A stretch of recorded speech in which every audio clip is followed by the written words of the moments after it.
എൻ്റെ അമ്മ ഈ സ്ഥലം നോക്കിയേ, ഒരു രക്ഷയില്ലട്ടോ. കിടിലം വ്യൂ എന്ന് പറഞ്ഞാൽ അമ്മാര് വ്യൂ ഉള്ള സ്ഥലം. ശരിക്കും പറഞ്ഞാൽ ഈ സ്ഥലത്തിന്റെ വീഡിയോ എടുത്തിട്ട് അത് ന്യൂസിലാൻഡ് ആണെന്ന് പറഞ്ഞ് വേറെ ആളെ കാണിച്ചു കഴിഞ്ഞാൽ അവരത് വിശ്വസിക്കും. നമ്മൾ ഈ പാപ്പുവ ന്യൂഗിനിന്നൊക്കെ കേൾക്കുമ്പോൾ, ഞാനിപ്പോൾ ഈ രാജ്യത്തേക്ക് വരുന്നതിന് മുമ്പ് നമ്മൾ അറിയുന്നത് ഇവിടെ കുറേ ഗോത്രക്കാരുണ്ട്, ഒരു സ്ഥലം. പക്ഷെ ഇവിടെ വന്നു കഴിയുമ്പോൾ കാണാം ഇവിടുത്തെ കാഴ്ച എന്ന് പറഞ്ഞാൽ നമ്മൾ ഞെട്ടിപ്പോകുന്ന തരത്തിലുള്ള കാഴ്ചകളൊക്കെയാണ് ഇവിടെ ഉള്ളത്. സത്യം പറഞ്ഞാൽ എന്താണ്, ദൈവം ഭയങ്കരമായിട്ട് അനുഗ്രഹിച്ചൊരു സ്ഥലം എന്ന് വേണമെങ്കിൽ പറയാം.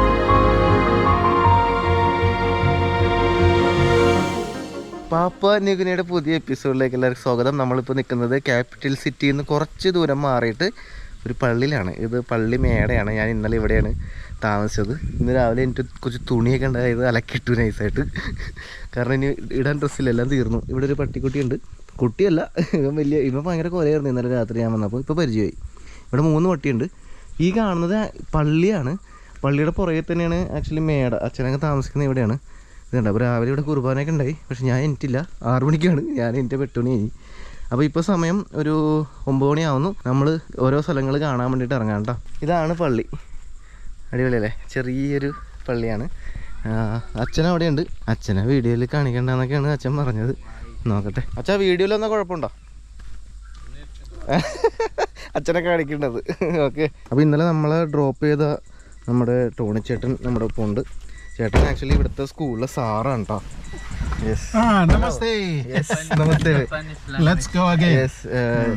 ഇത് ജാപ്പനീസ് ലാംഗ്വേജ് ആണ് ഇവിടെ പഠിപ്പിക്കുന്നത്. Teaching Japanese language.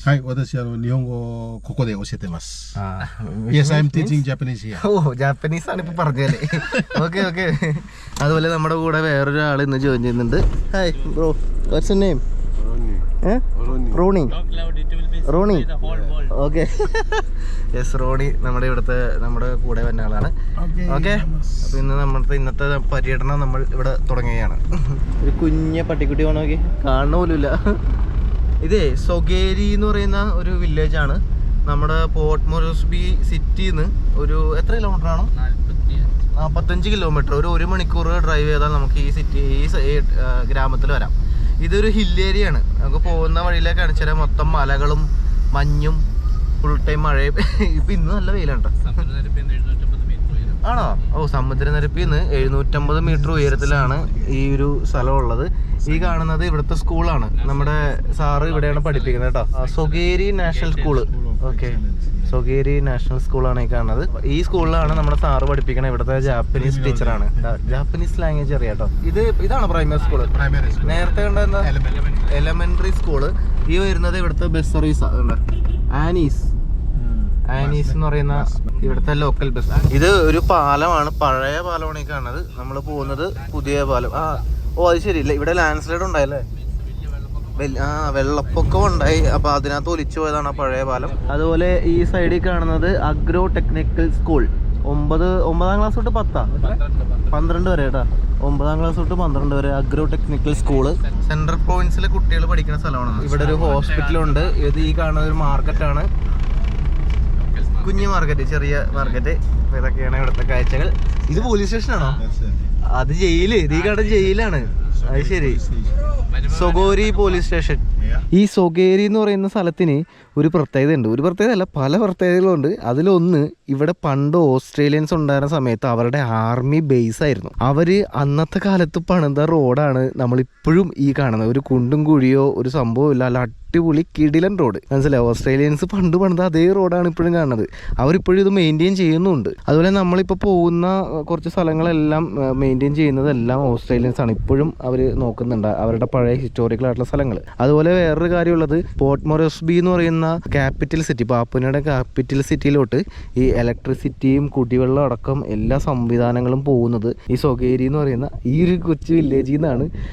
ഇലക്ട്രിസിറ്റിയും അതുപോലെ കുടിവെള്ളം അടക്കമുള്ള കാര്യങ്ങൾ സിറ്റിയിലേക്ക് പോകുന്നത്. സിറ്റിയിൽ നിന്ന് ഒരു 45 കിലോമീറ്റർ മാറിയിട്ടാണ് ഈ സ്ഥലമുള്ളത്. ഒരു കുന്നിൻ്റെ മുകളിൽ, ആക്ച്വലി ഒരു വലിയൊരു മലമ്പ്രദേശമാണ്. നമ്മൾ പോകുന്ന വഴിയിൽ ഇവിടെ ഒരു മെമ്മോറിയൽ ഉണ്ട്. ഇതെന്താ സംഭവം എന്ന് അറിയാമോ? 2ാം ലോക മഹായുദ്ധം നടന്ന സമയത്ത് ജാപ്പനീസ് സൈന്യം ഈ പാപ്പുവ ന്യൂഗിനിയിൽ വന്നു. അപ്പോൾ ഇവിടെ ഉണ്ടായിരുന്ന ഓസ്ട്രേലിയൻസും അതുപോലെ ജാപ്പനീസ് സൈന്യവും കൂടി ഏറ്റുമുട്ടിയ സ്ഥലമാണ് ഈ salvation army red shield memorial എന്നൊക്കെ എഴുതിക്കണ്ട. ആ സ്ഥലത്തേക്കുള്ള വഴിയാണ് ഈ കാണുന്നത്.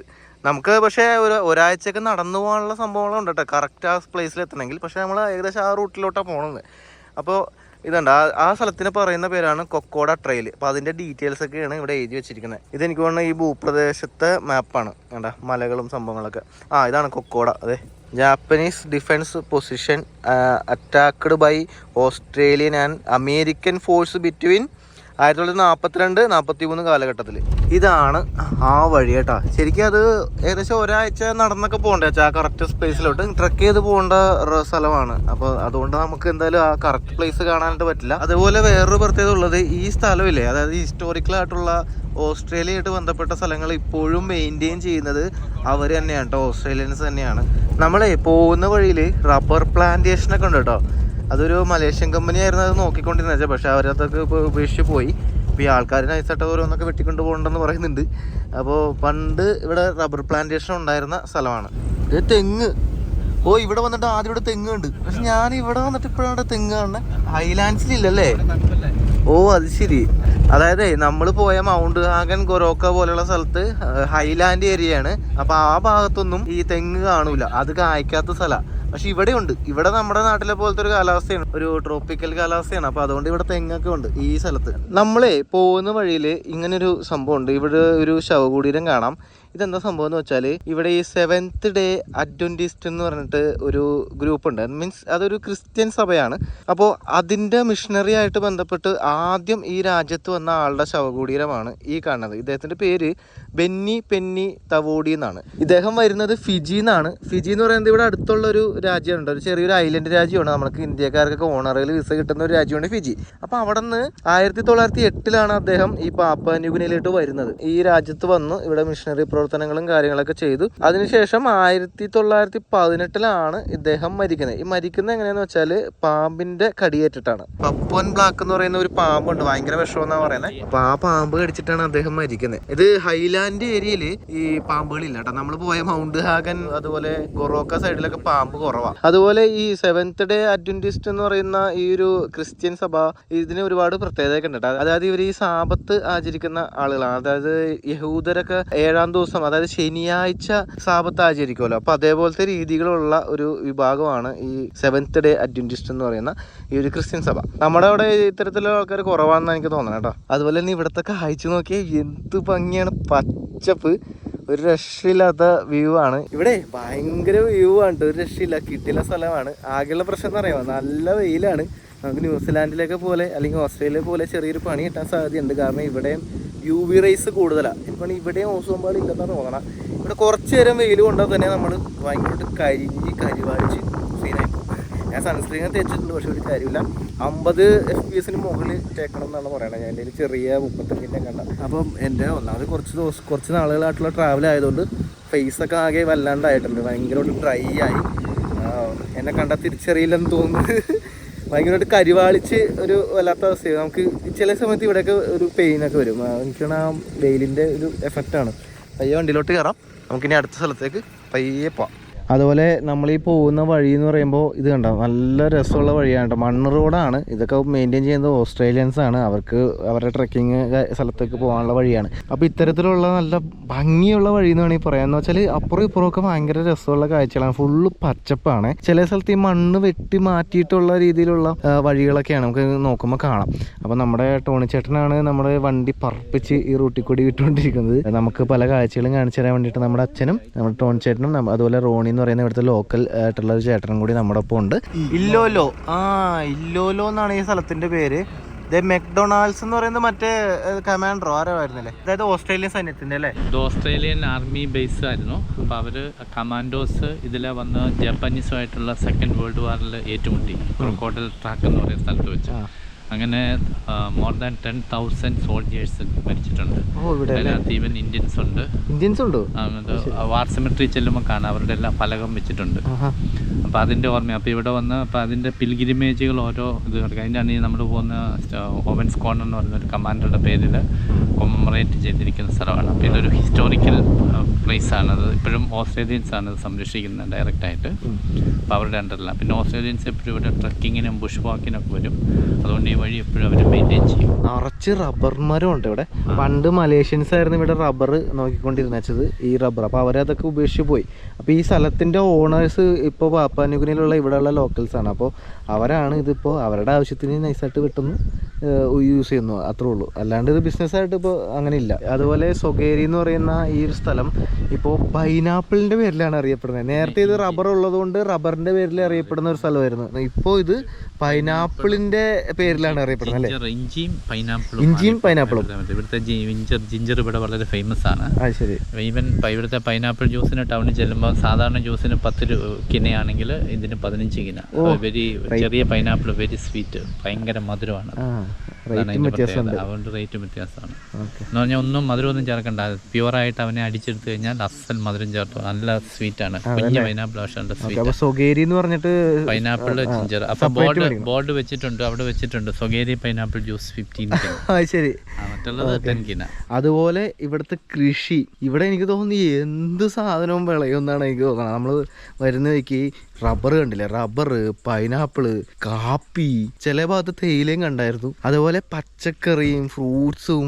അങ്ങനെ നമ്മളിതിലെ യാത്ര ചെയ്യുമ്പോൾ കാണാം എന്തൊക്കെ ടൈപ്പ്. നമ്മൾ കഴിഞ്ഞ ദിവസങ്ങളിലൊക്കെ നമ്മൾ കണ്ടു എല്ലാ തരത്തിലുള്ള പച്ചക്കറികളും ഇവിടെ കൃഷി ചെയ്യുന്നുണ്ട്. നെല്ലുണ്ട്, വാഴയുണ്ട്, അങ്ങനെ എല്ലാ സംഭവം ഉണ്ട്. ഇവിടെ ഇല്ലാത്തൊന്നുമില്ല. അപ്പം അങ്ങനത്തെ എന്തും വിളയുന്ന മണ്ണെന്ന് വേണമെങ്കിൽ പറയാം. അതേപോലെ തന്നെ കാലാവസ്ഥ നല്ല അടിപൊളി കാലാവസ്ഥയാണ്. ആകെ ഇത്തിരി ചൂടുള്ളത് ഈ സിറ്റി ഏരിയയിലാണ്. 30 ഡിഗ്രി ചൂടൊക്കെ വരുന്നത്, 25-30. ഈ ഹൈലാൻഡ് ഏരിയയിലെല്ലാം 8 ഡിഗ്രി 10 ഡിഗ്രി എന്നൊക്കെ പറയുന്നത് നമ്മുടെ ഇടുക്കിയിലെ പോലത്തെ കാലാവസ്ഥയുള്ള അടിപൊളി സ്ഥലം. ഇവിടെ ഈ മണ്ണ് വഴി ആയതുകൊണ്ട് ഈ മഴ പെയ്ത് കഴിഞ്ഞാൽ ഈ വഴി മൊത്തം ചെളിക്കുളം ഓട്ടാ. അപ്പോൾ അത്യാവശ്യം സ്കിഡാവുന്ന അല്ലെങ്കിൽ താന്നു പോകുന്ന ഭാഗമൊക്കെ ഉണ്ടെങ്കിൽ ആ ഭാഗത്ത് ഇവർ ചരലൊക്കെ ഇട്ട് അഡ്ജസ്റ്റ് ചെയ്തിട്ടുണ്ട്. ഇവിടെ നമ്മൾ വരുമ്പോൾ റോഡിൻ്റെ പണി നടക്കുക. അത് കണ്ട, ഇത് ടാർ ചെയ്യാനുള്ള പരിപാടിയാണോ? അല്ലല്ലേ, ജസ്റ്റ് മെറ്റലിട്ട് പോകുന്നുള്ളൂ കേട്ടോ. ഇവിടേക്ക് കുറേ ബോർഡൊക്കെ ആണല്ലോ. Salvation army health service. ഈ സാൽവേഷൻ ആർമി എന്ന് പറയുന്നത് ഓസ്ട്രേലിയൻ ആർമിനാണോ അല്ലേ? ചർച്ചാണോ? ഒരു ക്രിസ്ത്യൻ സഭയാണ് കേട്ടോ ഈ സാൽവേഷൻ ആർമി എന്ന് പറയുന്നത്. അപ്പോൾ ഞാൻ ഇവിടെ വന്ന ശേഷമുണ്ട് ഇങ്ങനത്തെ പല സംഭവങ്ങളുണ്ടെന്ന് അറിയുന്നത് തന്നെ. എന്തോരം സഭക്കാർ. നമ്മളെ ഈ പാപ്പുവ ന്യൂഗിനിയിൽ വരുമ്പോൾ ലോകത്തുള്ള എല്ലാ ക്രിസ്ത്യൻ ഡിനോമിനേഷൻസും ഇവിടെ ഉണ്ട്. നമ്മൾ നാട്ടിൽ ഇങ്ങനത്തെ പേരൊന്നും കേട്ടിട്ടേ ഉണ്ടാവില്ല. ഇവിടെ മാത്രമുള്ള ഡിനോമിനേഷൻസ് ഉണ്ട് കേട്ടോ. അപ്പൊ എത്ര സഭക്കാരത് ഓരോ ദിവസം പുതിയത് ഉണ്ടായിക്കൊണ്ടിരിക്കുന്നുണ്ടെന്നും പറയുന്നുണ്ട്. ഇത് ഈ ക്രിസ്ത്യൻ ഡിനോമിനേഷൻസ് പറയുമ്പോൾ ചിലപ്പോൾ ഇത് മറ്റുള്ളവർക്ക് മനസ്സിലാവുമെന്നറിയില്ല. അറിയാത്തവർക്ക് വേണ്ടിയിട്ട് ക്രിസ്ത്യാനികളുടെ ഇടയിൽ പല സഭക്കാരുണ്ട്. സിറിയൻ, ലാറ്റിൻ, മലങ്കര എന്നൊക്കെ പറയുന്ന കുറേ സഭയുണ്ട്. പ്രൊട്ടസ്റ്റന്റ്, പെന്തക്കോസ്ത്, അങ്ങനെ പല പല സഭക്കാർ. അതാണ് നമ്മൾ ഈ ക്രിസ്ത്യൻ സഭ അല്ലെങ്കിൽ ക്രിസ്ത്യൻ ഡിനോമിനേഷൻസ് എന്ന് പറയുന്നത്. അപ്പൊ അങ്ങനെ പല സഭക്കാരും ഉള്ള സ്ഥലമാണ് ഈ പാപ്പുവ ന്യൂഗിനിയ. അപ്പൊ നിങ്ങൾക്കറിയാവുന്ന നമ്മുടെ മാർപ്പാപ്പ എന്ന് പറയുന്നത് കത്തോലിക്ക സഭയുടെ തലവനാണ്. അതായത് വിശുദ്ധ പത്രോസിന്റെ പിൻഗാമി. പക്ഷേ മാർപ്പാപ്പനെ അംഗീകരിക്കാത്ത ക്രിസ്ത്യൻ സഭകളുണ്ട്. അങ്ങനെ കുറേ സംഭവങ്ങളുണ്ട് ഇതിനകത്ത്. പ്രൊട്ടസ്റ്റന്റുകാരെ അംഗീകരിക്കില്ല അല്ലേ? പ്രൊട്ടസ്റ്റന്റുകാർ, പെന്തക്കോസ്ത്, അങ്ങനെ ഉള്ളവർ ഈ മാർപ്പാപ്പനെ അംഗീകരിക്കില്ല. അങ്ങനെ കുറേ സംഭവങ്ങളുണ്ട്. നമ്മുടെ ഇന്നത്തെ അവസാന ഡെസ്റ്റിനേഷനിലേക്ക് എത്തിയേക്കാണ്. അവസാനം എന്ന് ഉദ്ദേശിച്ചത് ഇവിടം വരെ വണ്ടി പോവുള്ളൂ. ഇവിടെ കുറേ ആൾക്കാരൊക്കെ ഇരിക്കുന്നുണ്ട്. ഈ സ്ഥലം നോക്കിക്കോട്ടെ, എന്ത് മോനെ, എന്ത് സെറ്റപ്പാണ്, ഒരു രക്ഷയില്ല. നിങ്ങൾ അവിടുത്തെ മലയൊക്കെ നോക്കി, ഫുൾ ഫോറസ്റ്റാ, ഫുള്ള് കാടാ. കണ്ടോ, നമ്മൾ വന്ന വഴിയാണ് ആ പുറകെ കാണുന്നത്. കണ്ടോ, ആ ഇറങ്ങി വരുമ്പോൾ കാണുന്ന കാഴ്ച ഇതാണ്. ഇവിടം വരെ വണ്ടി പോവുള്ളൂ. ഇനി അങ്ങോട്ട് നടക്കണം. അതായത് ജാപ്പനീസ് വാറൊക്കെ നടന്നു, ജാപ്പനീസ് ഓസ്ട്രേലിയൻ വാറ് കിടന്ന സ്ഥലം എന്ന് പറഞ്ഞാൽ ഇവിടുന്ന് എങ്ങോട്ടാ വെച്ചാൽ പോകേണ്ടത്? അങ്ങോട്ട് പോകണം അല്ലേ? ഒരാഴ്ച നടക്കണമെന്ന്. ഒരാഴ്ച കാട്ടിക്കൂടി ഈ കാണുന്ന മലകൾ മൊത്തം കയറി ഇറങ്ങി നടന്നാലാണ് നമ്മളവിടെ എത്തുള്ളൂ. അത് വലിയൊരു ട്രക്കിംഗ് ആണ്. അതിനെയാണ് ഈ പറയുന്ന കോക്കോഡ ട്രെയിൽ. ഇതാണ് സ്റ്റാർട്ടിങ് എന്നുള്ളത്. ഇവിടെ നിന്നാണ് തുടങ്ങണം അല്ലേ? ഓക്കെ. അതിനാണ് ഈ ഓസ്ട്രേലിയൻസൊക്കെ ഇവിടെ ട്രക്കിങ്ങിന് വേണ്ടിയിട്ട് വരുന്നത്. ട്രക്കിംഗ് റൂട്ടാണ്. അതിൻ്റെ നമ്മൾ നേരത്തെ കണ്ടായിരുന്നു ഇതേ മാപ്പ്. ഇതിപ്പോൾ എവിടെയാണ് നമ്മൾ നിൽക്കുന്നത്? കൊക്കോഡ എന്ന് പറയുമ്പോൾ കൊക്കോഡ ഇവിടെ. ഇവിടെയാണ് വന്നേക്കണം. ഇവിടെ നിന്ന് ഇനി ഇങ്ങനെ നടന്ന് ഇവിടെ വന്നം. ഇതാണ് അടുത്ത ഒരു പാരീഷ് എന്ന് പറയുന്നത് പൊപ്പൻഡാറ്റ. ഇത് വേറൊരു പ്രോവിൻസ് ആണ്. പൊപ്പൻഡാറ്റ. നല്ല രസം, നല്ല പേര്. ഇവിടെയാണ് ആ യുദ്ധം നടന്ന സ്ഥലം അല്ലേ? അല്ലല്ല, ഇത് US-ന്റെ മിലിറ്ററി ബേസ്. ഇവിടെ കടലാണ്. ഇത് കടലാണല്ലേ? ഈ സൈഡ് കടലാണ്. ഇവിടെ US മിലിറ്ററി ബേസും ഓസ്ട്രേലിയ മിലിറ്ററി ഈ ഏരിയ. അതായത് ഇവിടുന്ന് നടന്ന് കടലിന്റെ ഭാഗത്ത് എത്തുമ്പോൾ അവിടെയാണ് ജാപ്പനീസ് സൈന്യം വന്നിട്ട് ഇവര് തമ്മിൽ ഫൈറ്റ് ഉണ്ടായ സ്ഥലം. സെക്കൻഡ് വേൾഡ് വാറിൽ ജാപ്പനീസ് ഇവിടെ വന്ന് ഓസ്ട്രേലിയൻ ആർമിയും അമേരിക്കൻ ആർമിയായിട്ട് ഏറ്റുമുട്ടിയ സ്ഥലമാണ് ക്രൊക്കോഡൈൽ ട്രൈ എന്ന് പറഞ്ഞത്. അവിടെ ഒരു മോർ ദാൻ 10,000 സോൾജിയേഴ്സ് മരിച്ചിട്ടുണ്ട്. അപ്പം അതിൽ പലരുടെയും ബോഡി കിട്ടിയിട്ടില്ല. ഇപ്പോഴും അവിടെ താഴെ ഒരു വാർ സെമിട്രി ഉണ്ട്. അവിടെ ഫോസിലുകൾ എടുത്ത് പരിശോധിച്ച് DNA ടെസ്റ്റ് നടത്തിയിട്ട് ഇപ്പോഴും കണ്ടുപിടിച്ചുകൊണ്ടിരിക്കുകയാണ് കിട്ടുന്നത്. അവിടെ കിട്ടിയവരുടെ എല്ലാം അവിടെ ഇതുണ്ട്. 70 വർഷം കഴിഞ്ഞല്ലേ? അതുണ്ട്. അത് കാണാം. അത് നല്ല വെരി ബ്യൂട്ടിഫുൾ ആണ്. അപ്പോൾ അവിടെ എത്തിയ ഒരു ഹിസ്റ്റോറിക്കൽ പ്ലേസ് ആണിത്. ഇനി ഇവിടുന്ന് നമ്മൾക്ക് ഒന്നെങ്കിൽ നടന്നു പോകാനുള്ള വഴിയുള്ളൂ, അല്ലെങ്കിൽ ഫ്ലൈറ്റ് ഉണ്ട്. മോസ്റ്റ്ലി 1.5 മണിക്കൂറുണ്ട്. ശരി. ഫ്ലൈറ്റിന് അവിടെ ഇറങ്ങി അവിടെ ലാൻഡ് ചെയ്ത് സാധാരണ ഇവിടുന്ന് ആൾക്കാർ അങ്ങോട്ട് നടന്നു പോയിട്ട് ഇങ്ങോട്ട് ഫ്ലൈറ്റിന് വരും. ശരി. ഇവിടുന്ന് നടന്നു പോകാൻ ഒരാഴ്ച നടക്കണം. നമ്മൾ നടക്കുന്ന പോലെ ഇരിക്കും. സാധാരണ ഒരു നോർമൽ നടപ്പിന് ഒരാഴ്ച. ഇപ്പം പറഞ്ഞില്ലേ, കഴിഞ്ഞ ദിവസം പോയി 10 ദിവസം കൊണ്ടായിരുന്നു പറഞ്ഞു. ശരി. അത് കാരണം പ്രായവും ഒരു നമ്മുടെ നടക്കുന്ന സ്പീഡ് പോലെ ഇരിക്കും. നടപ്പെന്ന് പറഞ്ഞാൽ ഈ മല ഇങ്ങനെയൊക്കെ കുത്തു കയറി താഴോട്ടിറങ്ങുന്നത് നമ്മൾ ചിന്തിക്കുന്നതിനപ്പുറമാണ്. പിന്നെ ചിലയിടത്തൊക്കെ വലിയ തോട് പുഴ പോലെയുണ്ട്. അതൊക്കെ ഇങ്ങനെ വെള്ളം കൂടുതലാണെങ്കിൽ ഈ വള്ളി വെട്ടി അതിട്ട് അതേ കൂടെ ഒക്കെ പിടിച്ച് കയറണം. ആ വെള്ളം എന്ന് പറഞ്ഞാൽ ഐസ് പോലത്തെ വെള്ളമാണ്. നമ്മൾ കാല് വെച്ച് കഴിഞ്ഞാൽ മരിക്കും. ഇവിടെ ഇരിക്കുന്നത് ഓസ്ട്രേലിയൻ 25 പൗണ്ടർ ഗൺ എന്ന് പറയുന്ന ഒരു വലിയ പീരങ്കി കാണാം. ഇതിൻ്റെ റേഞ്ച് എന്ന് പറഞ്ഞാൽ ഏകദേശം 10 കിലോമീറ്ററാണ്. ഇവിടെ നിന്ന് ഫയർ ചെയ്ത് കഴിഞ്ഞാൽ 10 കിലോമീറ്റർ അപ്പുറം പോയിട്ട് മിസൈൽ വീഴ്ത്താൻ പറ്റുന്ന ഒരു പീരങ്കിയാണിത്. അന്നത്തെ കാലത്ത് ഉപയോഗിച്ചതാണ്. നമ്മളിപ്പോൾ ഈ വന്നിരിക്കുന്ന സ്ഥലത്തിൻ്റെ പ്രാധാന്യം എന്ന് പറഞ്ഞാൽ ഒരു രക്ഷയില്ല. 2ാം ലോക മഹായുദ്ധം നടന്ന സ്ഥലമാണ്. അതും ഓസ്ട്രേലിയയും US ആർമിയും കൂടി ചേർന്നിട്ട് ജപ്പാൻ സൈന്യത്തിന് നേരിട്ട സ്ഥലം. അപ്പോൾ അവരുടെ ബേസ് ക്യാമ്പാണ് ആക്ച്വലി ഈ ഏരിയയിൽ. അപ്പോൾ യുദ്ധം നടന്ന ഏരിയയാണ്. നമ്മൾ നേരത്തെ പറഞ്ഞ പോലെ ഈ ഒരാഴ്ച അങ്ങോട്ട് നടക്കുമ്പോൾ, ഒരാഴ്ച എന്ന് പറയുമ്പോൾ നമ്മളുടെ നടത്തത്തിൻ്റെ സ്പീഡ് അനുസരിച്ച് വ്യത്യാസം വരും. ഏകദേശം ഒരാഴ്ച നടന്നു കഴിഞ്ഞാൽ നമ്മൾ അങ്ങേ അറ്റത്തെത്തും. അല്ലെങ്കിൽ ഫ്ലൈറ്റ് പിടിച്ച് പോകാനുള്ള ഇപ്പോൾ എയർപോർട്ടുണ്ട്. ആ സൈഡ് എന്ന് പറഞ്ഞാൽ കടല. ആ കടലിൻ്റെ ഏരിയയിലാണ് ജപ്പാൻ സൈന്യം വരുന്നത്. അവിടെയാണ് യുദ്ധം നടന്നത്. ഈ യുദ്ധം നടന്ന സ്ഥലമൊക്കെ കാണാൻ വേണ്ടിയിട്ടാണ് ട്രക്ക് ചെയ്തിട്ട് നമുക്ക് പോകാൻ വേണ്ടിയിട്ടുള്ള ഓപ്ഷൻ ഉള്ളത്. അതിന് വേണ്ടിയിട്ടാണ് കൂടുതൽ ഓസ്ട്രേലിയൻസൊക്കെ ഈ ഭാഗത്ത് വരുന്നത്. ഇവിടുന്ന് നോക്കുമ്പോൾ നമുക്ക് കാണാം, ആ ദൂരെ മലയുടെ ഇടയിൽ നമുക്കൊരു വെള്ള സംഭവം കാണാൻ പറ്റും. ഇപ്പോൾ ഇവിടെ നോക്കുമ്പോൾ ചെറുതായിട്ട് കണ്ടോ, അതേ ദൂരെ ആ ഭാഗത്ത് അതാണ് ഫസ്റ്റ് ബേസ് ക്യാമ്പ്. അതായത് ഇവിടുന്ന് ഒരു 3 മണിക്കൂർ നടന്നു കഴിഞ്ഞാൽ ഫസ്റ്റ് ബേസ് ക്യാമ്പിലെത്തും.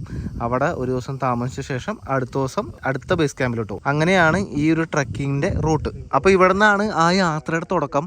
ഇവിടെ ഇങ്ങനെ ഒരു സംഭവം എഴുതി വെച്ചിട്ടുണ്ട്, കൊക്കോഡ ട്രയൽ. കൊക്കോഡ എന്നാണ് ഈ ഏരിയയുടെ പേര്. ഇതിനകത്ത് ഓസ്ട്രേലിയൻ കോമൺവെൽത്ത് മിലിറ്ററി ഫോഴ്സ് എന്നാണ് ഇതിനകത്ത് എഴുതി വെച്ചിരിക്കുന്നത്. ഓസ്ട്രേലിയൻ കോമൺവെൽത്ത് എന്ന് വെച്ചേക്കണതിൻ്റെ സംഭവം. കോമൺവെൽത്ത് എന്ന് പറയുന്നത് കുറേ രാജ്യങ്ങളാണല്ലോ, കോമൺവെൽത്ത് രാജ്യങ്ങൾ എന്ന് കേട്ടിട്ടില്ലേ? അപ്പോൾ അതിൻ്റെ ഭാഗമാണ് ഓസ്ട്രേലിയയും അതുപോലെ ഈ പാപ്പുവ ന്യൂ ഗിനി. ഇന്ത്യയും അതിൻ്റെ ഭാഗമാണ്. അപ്പോൾ വേറൊരു കാര്യമുള്ളത്, ഈ കോമൺവെൽത്ത് രാജ്യങ്ങളുടെ രാജ്ഞിയാണ് നമ്മുടെ ബ്രിട്ടീഷ് രാജ്ഞി. ഇപ്പോൾ രാജാവാണ്, ഇപ്പോൾ ചാൾസ് രാജാവാണല്ലോ. ഇന്ത്യ ആക്ച്വലി ഈ സംഭവം സ്വീകരിച്ചിട്ടില്ല. പക്ഷേ പാപ്പുവ ന്യൂ ഗിനിയിലെ ഏറ്റവും ടോപ്പ് എന്ന് പറഞ്ഞാൽ ഗവർണർ ജനറലാണ്. അതായത് രാജ്ഞിയുടെ പ്രതിനിധി. ഇപ്പോഴത്തെ രാജാവിൻ്റെ, ബ്രിട്ടീഷ് രാജാവിൻ്റെ പ്രതിനിധിയാണ് ഇവിടുത്തെ ഗവർണർ ജനറൽ. അദ്ദേഹമാണ് ഏറ്റവും ടോപ്പ്. അതിനുശേഷമാണ് പ്രധാനമന്ത്രി വരുന്നത്. മനസ്സിലായി? നമ്മുടെ നാട്ടിൽ എന്താണെന്ന് വ്യത്യാസം എന്ന് വെച്ചാൽ പ്രസിഡന്റ് ഓൾറെഡി ഉണ്ട്. അതുകൊണ്ട് നമ്മൾ രാജ്ഞിനെ സ്വീകരിച്ചിട്ടില്ല. പക്ഷേ ഇത്തരം രാജ്യങ്ങളിൽ ബ്രിട്ടീഷ് രാജ്ഞിയാണ് അല്ലെങ്കിൽ ബ്രിട്ടീഷ് രാജാവാണ് ഏറ്റവും ടോപ്പ്. അതുകൊണ്ടാണ് ഇവിടെ പ്രസിഡന്റ് ഇല്ല, ഇവിടെ പ്രധാനമന്ത്രിയാണ്, പ്രൈം മിനിസ്റ്ററാണ്. ഈ ഭാഗത്ത് പാപ്പുവൻ കരീസ് എന്നൊക്കെ എഴുതിയിട്ടുണ്ട്. വിക്ടോറിയ എന്ന് പറഞ്ഞ് എഴുതിയിരിക്കുന്നു. South Australia, western Australia, Tasmania, Queensland. ഓസ്ട്രേലിയയുടെ ഓരോ സ്റ്റേറ്റുകളുടെ പേരൊക്കെ എഴുതിയിട്ടുണ്ട്. ന്യൂ സൗത്ത് വെയിൽസ് ഉണ്ടോ. കൊയാരി പീപ്പിൾ എന്ന് ഇവിടെ എഴുതിയിട്ടുണ്ട്. കൊയാരി പീപ്പിൾ എന്ന് പറയുന്നത് ഇവിടുത്തെ ലോക്കൽ പീപ്പിൾ, ഇവിടുത്തെ ലോക്കൽ ആൾക്കാരെയാണ് കൊയാരി ആളുകൾ എന്ന് പറയുന്നത്. അപ്പോൾ ഇതെന്താണ് സൂചിപ്പിക്കുന്നതെന്ന് വെച്ചാൽ ഇവിടെ നടന്ന ആ ഒരു യുദ്ധത്തിൽ ഓസ്ട്രേലിയൻസിന് സപ്പോർട്ട് ചെയ്തിട്ടുള്ള എന്തൊക്കെ കാര്യങ്ങളുണ്ടോ അതിനെയാണ് ഇവിടെ ഓരോ ഫലകങ്ങൾ സൂചിപ്പിക്കുന്നത്. ഇപ്പോൾ ക്യൂൻസ്ലാൻഡിൽ നിന്ന് എന്തൊക്കെ സപ്പോർട്ട് കിട്ടിയിട്ടുണ്ട്, ടാസ്മാനിയയിൽ എന്തൊക്കെയുണ്ട്, അതൊക്കെയാണ് ഇവിടെ ഓരോ ബോർഡുകൾ വെച്ചിരിക്കുന്നത്. കണ്ടോ, സൗത്ത് വെയിൽസിൽ എന്തൊക്കെയുണ്ട്, 3rd infantry battalion, 4th brigade, ഇതൊക്കെ ന്യൂ സൗത്ത് വെയിൽസിൽ നിന്നായിരുന്നു. അപ്പം അങ്ങനത്തെ ഡീറ്റെയിൽസാണ് ഇവിടെ വെച്ചേക്കുന്നത്. ഈ കൊയേറി എന്ന് പറയുന്നത് ഇവിടുത്തെ ആൾക്കാരാണ് ഇവർ ആ യുദ്ധത്തിൽ സപ്പോർട്ട് കൊടുത്തത്. അതുപോലെ തന്നെ പാപ്പുവ ന്യൂ ഗിനി എന്നുള്ള നേറ്റീവ്സും അതിന് സപ്പോർട്ട് കൊടുത്തിട്ടുണ്ട്. അപ്പോൾ അതിൻ്റെ ഡീറ്റെയിൽസാണ് ഇവിടെ വെച്ചിരിക്കുന്നത്. അതുകൊണ്ടാണ് ഇവിടെ പാപ്പുവ ന്യൂ ഗിനി യൂണിറ്റ്സ് കണ്ട അതിൻ്റെ ഡീറ്റെയിൽസ്. അതുപോലെ വെസ്റ്റേൺ ഓസ്ട്രേലിയയിൽ നിന്ന് കണ്ട 16th ഇൻഫൻട്രി ബറ്റാലിയനൊക്കെ വെസ്റ്റേൺ ഓസ്ട്രേലിയയിൽ നിന്നായിരുന്നു. അതുപോലെ ഇതിനകത്ത് ഈ യുദ്ധത്തിൽ 10 ലക്ഷം സൈനികരാണ് ഉണ്ടായിരുന്നത്. അതിനകത്ത് ആണുങ്ങളും പെണ്ണുങ്ങളും ഉണ്ടായിരുന്നു. അതുപോലെ തന്നെ ഇതിനകത്ത് ഓസ്ട്രേലിയയുടെ തന്നെ പല കോളനികളിൽ നിന്ന് 4 ലക്ഷത്തോളം ആളുകളാണ് ഈ യുദ്ധത്തിന് ഇവിടെ പങ്കെടുത്തത്. അതിനകത്ത് 27,000 പേര് മരിച്ചുപോയി ഈ ജപ്പാനെതിരെ ആയിട്ടുള്ള വാറിൽ. ഈ 27,000-ൽ 15,000 പേര് ഓസ്ട്രേലിയൻസ് ആയിരുന്നു. അതിൽ 8,000 പേര് ഈ പ്രിസണേഴ്സ് ആയിട്ടുള്ള ആളുകളായിരുന്നു മരിച്ചുപോയവർ. അതുപോലെ ഇവിടെ ഒരു വോണേഴ്സ് കോർണർ റേഞ്ച് സ്റ്റേഷൻ ഉണ്ട് കേട്ടോ. ഇവിടുത്തെ ഗാർഡുമാർ താമസിക്കുന്ന സ്ഥലമാണ്. നമ്മൾ ഈ പാപ്പുവ ന്യൂഗിനി എന്നൊക്കെ കേൾക്കുമ്പോൾ, ഞാനിപ്പോൾ ഈ രാജ്യത്തേക്ക് വരുന്നതിന് മുമ്പ് നമ്മൾ അറിയുന്നത് ഇവിടെ കുറേ ഗോത്രക്കാരുണ്ട്, ഒരു സ്ഥലം, അത്രയൊക്കെയാണ് നമ്മൾ ആദ്യം നമ്മുടെ മനസ്സിൽ വരുന്നത്. പക്ഷേ ഇവിടെ വന്നു കഴിയുമ്പോൾ കാണാം ഇവിടുത്തെ കാഴ്ച എന്ന് പറഞ്ഞാൽ നമ്മൾ ഞെട്ടിപ്പോകുന്ന തരത്തിലുള്ള കാഴ്ചകളൊക്കെയാണ് ഇവിടെ ഉള്ളത്. സത്യം പറഞ്ഞാൽ എന്താണ്, ദൈവം ഭയങ്കരമായിട്ട് അനുഗ്രഹിച്ചൊരു സ്ഥലമെന്ന് വേണമെങ്കിൽ പറയാം. കാരണം പ്രകൃതി ഭംഗി കൊണ്ടും പ്രകൃതി വിഭവങ്ങൾ കൊണ്ടും ഭയങ്കര സമ്പന്നമായിട്ടുള്ള സ്ഥലമാണ്. ഇവിടുത്തെ ഏറ്റവും വലിയ വെല്ലുവിളി എന്ന് പറഞ്ഞാൽ ഇവിടുത്തെ ആൾക്കാരുടെ കുറച്ച് പ്രശ്നങ്ങളും, ഈ മോഷണം പിടിച്ചോറി, അങ്ങനെ സേഫ്റ്റി ഇല്ലാത്തതിൻ്റെ ഒരേ ഒരു റീസണിലാണ് ഇവരിപ്പോഴും ഇങ്ങനെ കിടക്കണമെന്നാണ് എനിക്ക് തോന്നുന്നത്. എനിക്ക് തോന്നുന്നു ടൂറിസം കൊണ്ട് മാത്രം ഈ രാജ്യം ഡെവലപ്ഡ് ആവും, ഒരു വലിയൊരു ഡെവലപ്ഡ് കൺട്രി ആകാനുള്ള എല്ലാ സാധ്യതയും ഉണ്ട്. പക്ഷെ ഇവർക്ക് ഉപയോഗിക്കാറില്ലെന്നാണ് എനിക്ക് തോന്നുന്നത്. അങ്ങനത്തെ അവസ്ഥയിൽ അത് ശരി. Okay okay. ഇവർക്കൊന്നും കൃഷിയില്ല. ഇവര് ടൂറിസ്റ്റ് വരുന്നവരിൽ നിന്ന് കിട്ടുന്ന പൈസ കൊണ്ട് കഞ്ഞി കഷ്ടി മുട്ടി അങ്ങ് ഇതത് കിട്ടുന്നത് എന്താണോ അത് ആ ദിവസം അങ്ങ് അടിച്ചു തീർക്കാന്നുള്ള ഒരു ഇത്തിരി മടിയന്മാരാണ് ഇവിടെയുള്ള ആൾക്കാരുടെ ഒരു സ്വഭാവം. കാര്യമായിട്ട് വർക്ക് ചെയ്യില്ല, ഹാർഡ് വർക്ക് ഇല്ല, അങ്ങനത്തെ ഒരു മെന്റാലിറ്റി ഉള്ള ആൾക്കാരാണ് തോന്നുന്നത്. അടുത്തത് നമ്മൾ എങ്ങോട്ടാണ് പോണേന്ന് അറിയാമോ? അതിന്റെ ബോർഡ് ഇവിടെ വെച്ചിട്ടുണ്ട്. ഇത് കണ്ടോ, ഇതാണ് ആ ഒരു സ്ഥലം. ഒരു നാഷണൽ പാർക്കാണ്, വരീരട്ട നാഷണൽ പാർക്ക്. അതാണ് പേര്. ഈ രാജ്യത്തെ ഒരേ ഒരു നാഷണൽ പാർക്കാണ് വരീരട്ട നാഷണൽ പാർക്ക്. അങ്ങോട്ടേക്കാണ് നമ്മളിപ്പോൾ കയറുന്നത്. അതിൻ്റെ എൻട്രി ആണ് ഈ കാണുന്നത്. Papua New Guinea's first national park and national protected area. 1969 ഇത് ഓപ്പൺ ചെയ്യുന്നത്. 1973 ഇത് ഒഫീഷ്യലി ഓപ്പൺ ചെയ്തത്. ഇവിടെ സൈറ്റ് സീയിങ്ങും പിന്നെ ബേർഡ് വാച്ചിങ്, കൾച്ചറൽ ആക്ടിവിറ്റി, അങ്ങനത്തെ കുറേ പരിപാടിയൊക്കെ ഉണ്ട് കേട്ടോ.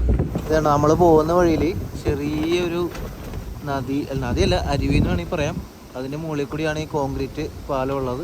ഈ ഭാഗത്ത് കുറേ വീടുകളൊക്കെ ഉണ്ട്. അപ്പോൾ ഇവിടുത്തെ വില്ലേജേഴ്സൊക്കെ വന്നിട്ട് തുണി അലക്കലും കുളിക്കലും ഒക്കെ പരിപാടി ചെയ്യുന്ന സ്ഥലമാണ്. അതുപോലെ തന്നെ ഇതൊരു ടൂറിസ്റ്റ് സ്പോട്ടാണ്. ഒരുപാട് ആളുകൾ ഈ സ്ഥലം കാണാൻ വരുന്ന സ്ഥലമാണ്. നല്ല രസമുണ്ടല്ലേ. ഇപ്പോൾ ഇവിടുത്തെ കാലാവസ്ഥ എത്രയാണെന്ന് അറിയാമോ? 28 ഡിഗ്രി. 28 എന്നൊക്കെ പറയുമ്പോൾ നമ്മുടെ നാട്ടിലെ പോലത്തെ ഏകദേശം ഒരു കാലാവസ്ഥയാണ്. പക്ഷേ ഇവിടെ വേറൊരു സംഭവമുണ്ട്. ഞാൻ നേരത്തെ പറഞ്ഞാൽ ഇവിടുത്തെ UV റേസ് ഭയങ്കര കൂടുതലാണ്. ഇത് കണ്ടാ, ഇവിടെ 8 എന്നാണ് ഇപ്പോൾ എൻ്റെ മൊബൈലിൽ കാണിക്കണം. വെരി ഹൈ എന്ന് എഴുതിയിട്ടുണ്ട്. കണ്ടാ, വെരി ഹൈ. UV ഇൻഡെക്സ് ഭയങ്കര കൂടുതലാണ്. വെരി ഹൈ എന്ന് പറയുമ്പോൾ റെഡിലാണ് കിടക്കണം. അതായത് 2 സെക്കൻഡ് നമ്മുടെ കയ്യോ ഇതൊന്ന് വെയിലത്ത് പിടിച്ചാൽ പൊള്ളിപ്പോവും. അതേപോലത്തെ ചൂടാണ്. വെയിൽ കൊള്ളാൻ പറ്റില്ല ഇവിടെ. UV ഭയങ്കര കൂടുതലാണ്. ചിലപ്പോൾ സ്കിന്നിനൊക്കെ പ്രശ്നം ഉണ്ടാവും, കരിഞ്ഞു പോകും പെട്ടെന്ന്. അതാണ് സംഭവം. അതിൻ്റെ റീസൺ എനിക്ക് തോന്നുന്നു ഈ രാജ്യം ഭൂമധ്യരേഖയുടെ തൊട്ടടുത്ത് കിടക്കുന്ന രാജ്യമാണ്. അപ്പോൾ അതുകൊണ്ട് ചൂട് കൂടുതലാണ്. ഇപ്പം നമ്മുടെ ഇന്ത്യ, കേരളം എന്ന് പറഞ്ഞാൽ ഭൂമധ്യരേഖയിൽ നിന്ന് കുറച്ചും കൂടി ഇത്തിരി മാറിയിട്ടുള്ള അതായതുകൊണ്ട് UV ഇത്തിരി കുറവാണ്. മനസ്സിലായി? അപ്പം അങ്ങനെ ഒരു സംഭവം കൂടി ഉണ്ട്. അപ്പോൾ ഈ വരീരട്ട നാഷണൽ പാർക്ക് എന്ന് പറയുന്നത് 1973 ഒക്ടോബർ 8 ഇത് ഒഫീഷ്യലായിട്ട് ഓപ്പൺ ചെയ്യുന്നത്. അതുപോലെ ടോട്ടൽ ഏരിയ 1063 ഹെക്ടർ സ്ഥലത്താണ് ഈ ഒരു നാഷണൽ പാർക്ക് വ്യാപിച്ച് കിടക്കുന്നത്. നമ്മുടെ ക്യാപിറ്റൽ സിറ്റിയിൽ നിന്ന് 48 കിലോമീറ്റർ കിഴക്ക് ഭാഗത്തായിട്ടാണ് ഈ ഒരു നാഷണൽ പാർക്ക് സ്ഥിതി ചെയ്യുന്നത്. ഈ ഒരു നാഷണൽ പാർക്ക് സമുദ്രനിരപ്പിൽ നിന്ന് 600-800 മീറ്റർ ഉയരത്തിലാണ്. ഇവിടുത്തെ വേറൊരു പ്രത്യേകത എന്ന് പറഞ്ഞാൽ ഏകദേശം ആനുവലി 1400 മുതൽ 2000 മില്ലിമീറ്റർ വരെ മഴ കിട്ടുന്ന ഒരു സ്ഥലമാണ് കേട്ടോ. അതുപോലെ തന്നെ ഇവിടുത്തെ ട്രഡീഷണൽ ആയിട്ടുള്ള ആളുകൾ, അതായത് കൊയാരി പീപ്പിൾ എന്ന് പറയും, അവർ ഹണ്ടിങ് ചെയ്യുന്ന ഒരു പ്രധാന സ്ഥലമാണ് ഈ ഒരു നാഷണൽ പാർക്ക് എന്ന് പറയുന്നത്. അതുകൊണ്ട് തന്നെ ഇവിടെ അധികം മൃഗങ്ങളെ കാണാത്തത് എനിക്ക് തോന്നുന്നു അതുകൊണ്ടാണെന്ന് തോന്നുന്നു. ഇവർ മൊത്തം ഹണ്ട് ചെയ്ത് പിടിച്ച് തിന്നും. അതുപോലെ ഈ ഒരു സ്ഥലത്തിന്റെ ഒരു പ്രത്യേകത എന്ന് പറഞ്ഞാൽ ഏകദേശം 6000 വർഷം മുമ്പ് നടന്ന ഒരു അഗ്നിപർവ്വത സ്ഫോടനം, ആ സ്ഫോടനം നടന്ന സ്ഥലമാണ്. അന്ന് ലാവയൊക്കെ ഒഴുകിയ ആ ഒരു ഏരിയയിലാണ്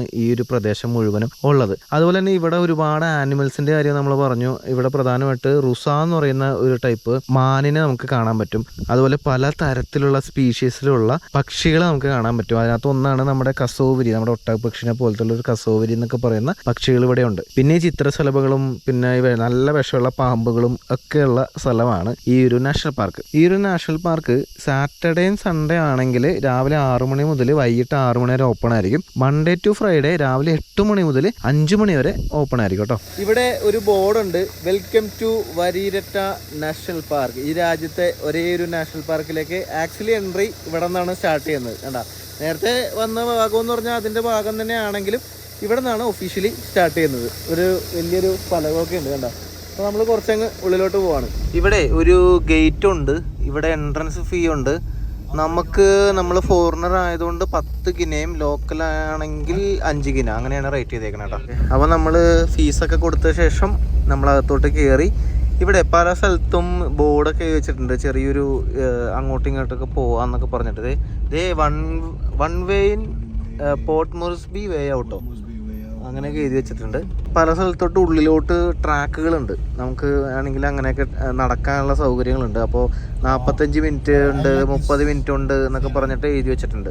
അങ്ങനെ നമുക്ക് കാടിൻ്റെ ഉള്ളിൽ കൂടി നടക്കാം, നല്ല രസമായിരിക്കും. ശരിക്കും ഈ ഒരു പാപ്പുവ ന്യൂഗിനി എന്ന രാജ്യത്ത് 2 ഭാഗവും ഫോറസ്റ്റാണ്. അതിലൊരു ഭാഗത്താണ് ആളുകൾ താമസിക്കുന്നുള്ളൂ. എന്നിട്ടും ഇവിടെ നാഷണൽ പാർക്ക് എന്ന് പറയാനായിട്ട് ഇത് മാത്രമേ ഉള്ളൂ കേട്ടോ. അതുപോലെ ഈ ഒരു രാജ്യത്തിന്റെ വലിപ്പം എന്ന് പറഞ്ഞാൽ ഏകദേശം സൗത്ത് ഇന്ത്യയുടെ നോക്കുകയാണെങ്കിൽ നമ്മുടെ സൗത്ത് ഇന്ത്യൻ സംസ്ഥാനങ്ങളെല്ലാം കൂടി കൂട്ടി വെച്ച ഏകദേശം അത്രയും വലിപ്പമുണ്ട്. ഏകദേശം നോക്കുകയാണെങ്കിൽ ഈ സൗത്ത് ഇന്ത്യൻ സംസ്ഥാനം എന്ന് പറഞ്ഞാൽ ചിലപ്പോൾ ഇത്തിരി കൂടി പോവും. കറക്റ്റ് എനിക്ക് തോന്നുന്നത് ഏകദേശം വലിപ്പം നോർത്ത് ഈസ്റ്റ് സംസ്ഥാനമാണെങ്കിൽ ഏകദേശം കറക്റ്റ് സൈസാണെന്ന് തോന്നുന്നത്. പക്ഷേ ഈ ഒരു കൊച്ചു രാജ്യത്ത് മാത്രം 1000-ലധികം ട്രൈബ്സും 850-ലധികം ഭാഷയും ഒക്കെ ഉണ്ടെന്നുള്ളതാണ് ഇതിൻ്റെ ഒരു പ്രത്യേകത. അതിൽ കൂടുതൽ സ്ഥലങ്ങളും ഫോറസ്റ്റ് ഏരിയയാണ്. അപ്പം നമ്മൾ ഈ കാണുന്ന പോലെയുള്ള നിബിഡ വനങ്ങളൊക്കെ ഇഷ്ടം പോലെയുള്ള രാജ്യമാണ്. എനിക്ക് തോന്നുന്നു ഇവിടെ നല്ല ശുദ്ധവായുമായിരിക്കും. മലിനീകരണം ഭയങ്കര കുറവാണ്. കാരണം ഭയങ്കര ഈ വ്യവസായവൽക്കരണമൊക്കെ ഭയങ്കരമായിട്ട് കൂടാത്തൊരു സ്ഥലമാണ്. ആൾക്കാർ കുറേ ദാരിദ്ര്യമാണെങ്കിലും പ്രകൃതിദത്തമായിട്ട് ഭയങ്കര അനുഗ്രഹം കിട്ടിയ ഒരു സ്ഥലം എന്ന് വേണമെങ്കിൽ പറയാം. അങ്ങനത്തെ ഒരു കിട്ടില്ല സ്ഥലമാണ്. ശരിക്കേ ഇവിടെ ഇപ്പം നല്ല ചൂടാണല്ലോ. ഇപ്പം ഈ പുറത്തിറങ്ങിക്കഴിഞ്ഞാൽ ഒന്ന് സൂക്ഷിക്കണം നല്ലതാണ്. ചിലപ്പോൾ വഴിയിലൊക്കെ പാമ്പ് കാണാൻ സാധ്യതയുണ്ട്, നല്ല വിഷമുള്ള പാമ്പ്. അപ്പോൾ പുറത്തിറങ്ങുമെന്ന് നോക്കണം, അത്രേ ഉള്ളൂ, ശ്രദ്ധിച്ചാൽ മതി. നമ്മൾ ഇതിൻ്റെ ഒരു എൻഡിൽ എത്തിയിട്ടുണ്ട്. കുറച്ച് ദൂരെ വണ്ടി ഓടിച്ചോളൂ. ഇവിടെ പിന്നെ നമ്മൾ മാത്രം ഉള്ളത് കൊണ്ട് കുഴപ്പമില്ല, കുറച്ച് ആൾക്കാർ വേറെ വന്നിട്ടുണ്ട്. അപ്പോൾ അതുകൊണ്ട് ബാഗ് വണ്ടി തന്നെ വെച്ച്. ഇവിടെ ഈ നാഷണൽ പാർക്കിൻ്റെ ഒരു മാപ്പൊക്കെ വെച്ചിട്ടുണ്ട്. നമ്മളിപ്പോൾ നിൽക്കുന്നത് ഇവിടെയാണ്, യു ആർ ഹിയർ. കണ്ട, ഇങ്ങനെ കുറേ ഏരിയ ഉണ്ട് കേട്ടോ. ഇത് കണ്ടോ, പിക്നിക് സൈറ്റ് എന്നൊക്കെ എഴുതിയിട്ടുണ്ട്. സർക്യൂട്ട് ട്രാക്ക്, എനിക്കൊന്ന് നടക്കാനുള്ള സ്ഥലങ്ങളാണെന്ന് തോന്നുന്നു. അപ്പോൾ നമ്മൾ വന്നിരിക്കുന്നത് ശരിക്കും പറഞ്ഞൊരു വ്യൂ പോയിൻ്റാണ്. പക്ഷെ ഒരു പ്രശ്നമുള്ളത് ഫുള്ള് ഫോഗായിപ്പോയി. അതുകൊണ്ട് നല്ലൊരു വ്യൂ കിട്ടുമെന്ന് തോന്നുന്നില്ല. ഇവിടെ നിന്നാൽ കടൽ കാണാൻ പറ്റും എന്നാണ് പറയുന്നത്. പക്ഷേ ഈ ഫോഗ് വന്നാൽ ഒരു സാധനം കാണാൻ പറ്റില്ല. ഇത് കണ്ട, അവിടെ ഏതൊക്കെയോ ടൗണൊക്കെ കാണാം. ഇത് കണ്ട, അടിപൊളി വ്യൂ ആണ് ഇവിടെ. പക്ഷെ ഫോഗ് വന്നാലുള്ള പ്രശ്നം ഒന്നും കാണില്ല, അതാണ് സീൻ. ഇപ്പം മെയിൻ ലുക്ക് ഔട്ട് എന്ന് എഴുതിയിട്ടുണ്ട്. ഇപ്പം നമ്മൾ നിൽക്കുന്നത് 831 മീറ്റർ സമുദ്രനിരപ്പിൽ നിന്ന് ഉയരത്തിലാണ്. ഇതിൽ കൂടി കുറേ ചിത്രശലഭമൊക്കെ പോകുന്നുണ്ട് കേട്ടോ, പച്ച കളറിലെ, പച്ച മഞ്ഞയും. ചിത്രശലഭം തന്നെയല്ലേ, എന്തൊക്കെയോ ടൈപ്പ് കിളികളെയൊക്കെ കാണാം, പരുന്തൊക്കെ പറക്കുന്ന കാണാം. ശരിക്കും അടിപൊളി സ്ഥലം കേട്ടോ. ഈ ഫോഗൊന്ന് മാറി വെച്ചെങ്കിൽ ആ കടലിൻ്റെ വ്യൂ ഒക്കെ കാണാമായിരുന്നു. ഇവിടെ ഒരു മരം പാറയിലുണ്ടായി നിൽക്കുന്ന, ഇത് പാറയാണ് താഴ്ത്തത്, കണ്ട വേരാന്ന് തോന്നുന്നെങ്കിൽ പാറയിലാണ് നിൽക്കുന്ന മരം. വേണ്ട, ചെറിയ ചാഞ്ഞു പോയി. അങ്ങോട്ടൊക്കെ പോകാനുള്ള വഴിയുണ്ടോ? ഉണ്ടല്ലേ, അടിപൊളി. ഇവിടെ താഴത്തൊരു വഴി കാണുന്നുണ്ട്. ഇതാണ് നമ്മൾ ബോട്ട് മോസ്പിക്ക് പോകുന്ന വഴിയാണ് ഈ കാണുന്നത്, മെയിൻ റോഡാണ്. അതുപോലെ ഈ ഫോഗ് ഇല്ലായിരുന്നെങ്കിൽ നമുക്ക് എയർപോർട്ട് വരെ കാണാമായിരുന്നു. ഫുള്ള് ടൗൺ കാണാം അല്ലേ. നമ്മളെ കുറച്ചു നേരം ഇവിടെ നിന്നപ്പോൾ മേഘമൊക്കെ പയ്യെ മാറുന്നുണ്ട്. ഇത് നോക്കിയേ, പയ്യെ ഇത് തെളിഞ്ഞ് ഇങ്ങനെ വരുന്നുണ്ട് കേട്ടോ. ആകാശമൊക്കെ നല്ല അടിപൊളിയായിട്ട് കാണാം. ആകാശം മുട്ടയിൽ നിൽക്കുന്ന മലനിരകൾ. ഇവിടെ നോക്കുമ്പോൾ ചെറുതായിട്ട് ആ കടലിന്റെ ഭാഗങ്ങൾ തെളിഞ്ഞിട്ടുണ്ട്. കണ്ട, ചെറുതായിട്ട് തെളിഞ്ഞ് വരുന്നുണ്ട്. കുറച്ചും കൂടി ആ ക്ലൗഡൊക്കെ മാറുകയാണെങ്കിൽ നല്ല അടിപൊളി കടലിന്റെ കാഴ്ച കാണാം. ഇതിന്റെ ഉള്ളിൽ കൂടി അങ്ങോട്ട് പോകാൻ പറ്റും. ഏകദേശം ഒരു 1 മണിക്കൂർ നടന്നു കഴിഞ്ഞാൽ വേറൊരു വ്യൂ പോയിന്റ് ഉണ്ട്. അങ്ങനെ കാട്ടിക്കൂടി അങ്ങോട്ടും ഇങ്ങോട്ടൊക്കെ നടക്കട്ടെ, അടിപൊളി. ഇതുണ്ട, കാലൊന്ന് തെറ്റിയാൽ പിന്നെ അഗാധമായ കൊക്കയിലേക്കാണ് പോകുന്നത്. ചിലപ്പോൾ കുറേ വള്ളിയിലൊക്കെ പിടിച്ച് നിൽക്കാൻ പറ്റുമായിരിക്കും, കുറേ മരങ്ങളൊക്കെ ഉണ്ടല്ലോ. ഇവിടെ ശരിക്കും നല്ല രീതിയിൽ മെയിൻറ്റെയിൻ ചെയ്യുന്നുണ്ട്. പുല്ലൊക്കെ വെട്ടി നല്ല ഭംഗിയിലാക്കിയിട്ടൊക്കെയാണ് ഇത് മെയിൻറ്റെയിൻ ചെയ്യുന്നത്. ജപ്പാൻ്റെ സഹകരണത്തോടു കൂടിയാണ് കേട്ടോ. അപ്പോൾ നമ്മൾ നേരത്തെ കണ്ടു ഓസ്ട്രേലിയൻ ഗവൺമെൻറ് ഇതിന് വേണ്ടിയിട്ട് ഹെൽപ്പ് ചെയ്യുന്നുണ്ട്, അതായത് പല സ്ഥലങ്ങളും മെയിൻറ്റെയിൻ ചെയ്യാനൊക്കെ. അതേപോലെ തന്നെ ചില ഭാഗങ്ങൾ ജാപ്പനീസ് ഗവൺമെൻറ് ആണ് ഇതിന് സപ്പോർട്ട് ചെയ്യുന്നത്, മെയിൻറ്റെയിൻ ചെയ്യാൻ വേണ്ടിയിട്ട്. അതുപോലെ ഇതിൻ്റെ ഉള്ളിലോട്ട് നമുക്ക് നടന്നു പോകാമെന്നൊക്കെയുള്ള കാര്യം പറഞ്ഞല്ലോ. അതിന് ഉള്ളിലോട്ട് പോയി കഴിഞ്ഞാൽ ശരിക്കും ഭയങ്കര നിബിഡ വനങ്ങളാണ്. ഗൈഡ് ഇല്ലാണ്ട് പോയി കഴിഞ്ഞാൽ വഴി എറ്റും. അപ്പോൾ അച്ഛൻ പറയുന്നത് ഇതിനു മുമ്പ് സെമിനാരിയിൽ നിന്ന് ആരോ രണ്ടുപേര് എത്ര പേരാ ബ്രദേഴ്സ് അല്ലേ? എത്ര പേരുണ്ട്? 70 പേരാ? അത് ശരി, 70 പേര് വന്നിട്ട് ഇതിന്റെ ഉള്ളിൽ പോയിട്ട് വഴി അറിയാണ്ട് തെറ്റുപോയി. പലരും പല വഴിക്കൊക്കെ പോയി 2 ദിവസം എൻ്റെ ഉള്ളിൽ കുടുങ്ങിയെന്നാ പറഞ്ഞത്. അപ്പോൾ ഗൈഡ് ഇല്ലാണ്ട് എൻ്റെ ഉള്ളിൽ പോയി കഴിഞ്ഞാൽ വഴി മനസ്സിലാകത്തില്ല. അങ്ങനത്തെ വനമാണ്, നിപ്പിട്ട വനം എന്നൊക്കെ പറയില്ല, അതാണ് സംഭവം.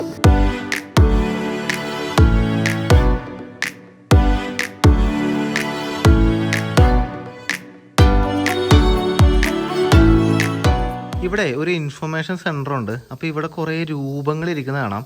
ഇതെന്ന് പറഞ്ഞാൽ ഇവിടെ ഉണ്ടായിരുന്ന ആദിമ മനുഷ്യരുടെ ഏകദേശം രൂപമാണ് ഈ കൊത്തി വെച്ചേക്കുന്നത്. അവരുടെ വേഷവും കാര്യങ്ങളൊക്കെ കണ്ട. ഇതൊരു അമ്മയാണ്, ഗർഭിണിയാണെന്ന് എനിക്ക് തോന്നുന്നത്.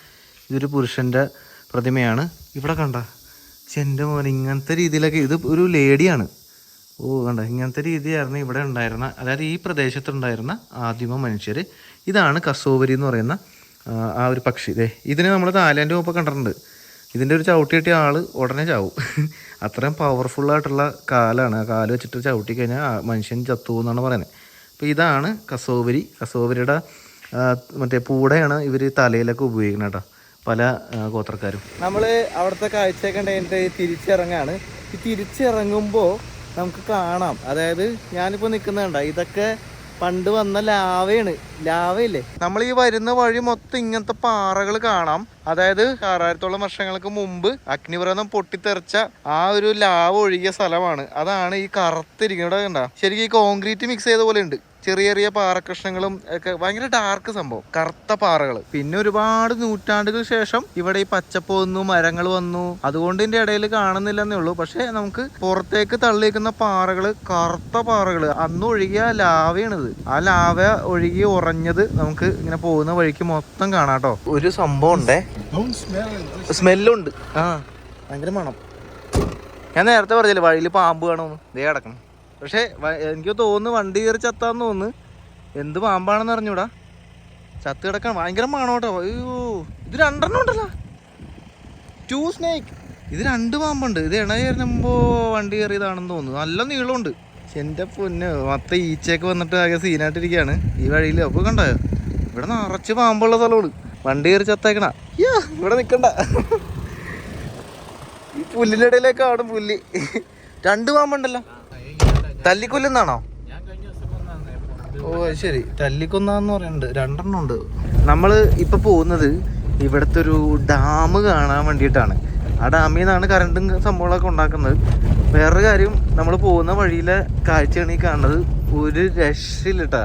ഇതാണ് പാപ്പാനുഗിനിയിലെ ഭംഗി.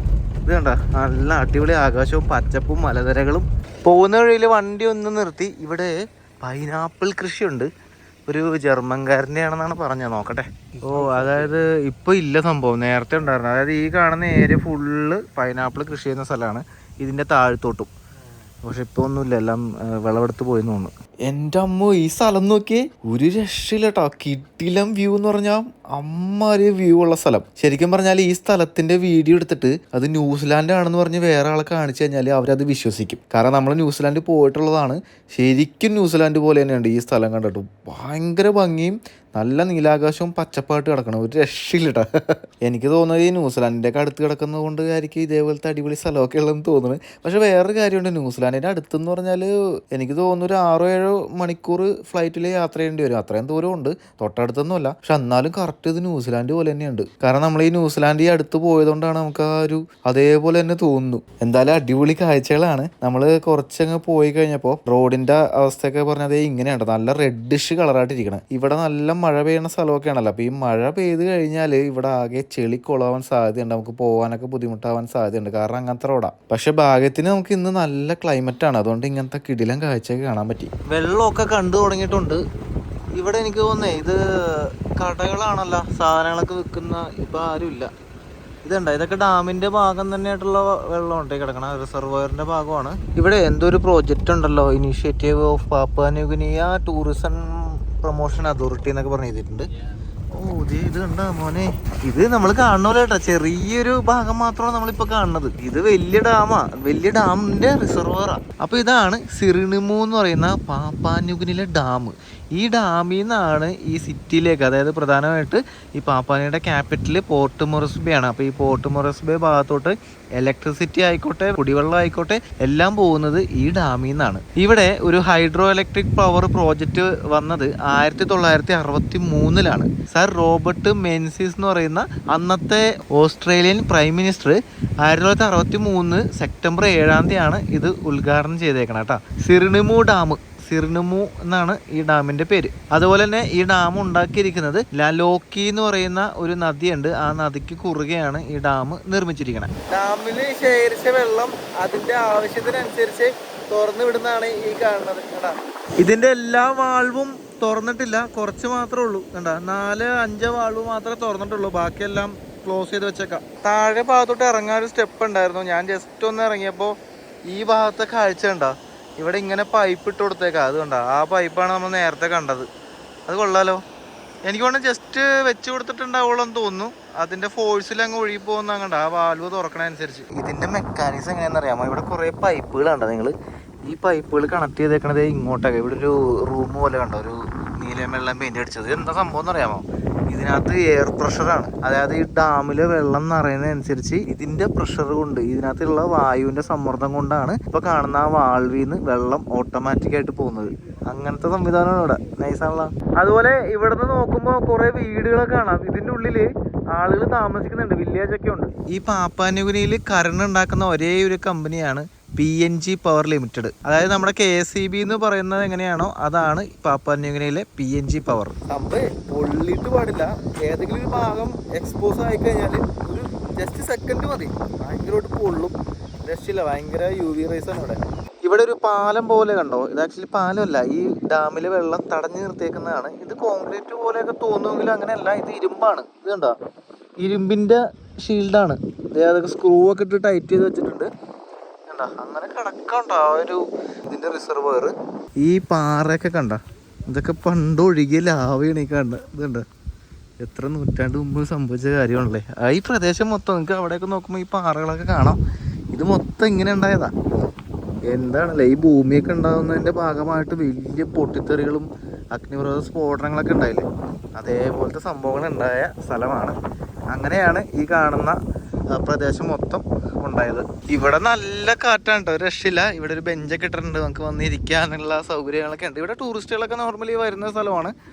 ഓക്കെ, ഇതാണ് ഡാമിന്റെ റിസർവോയർ.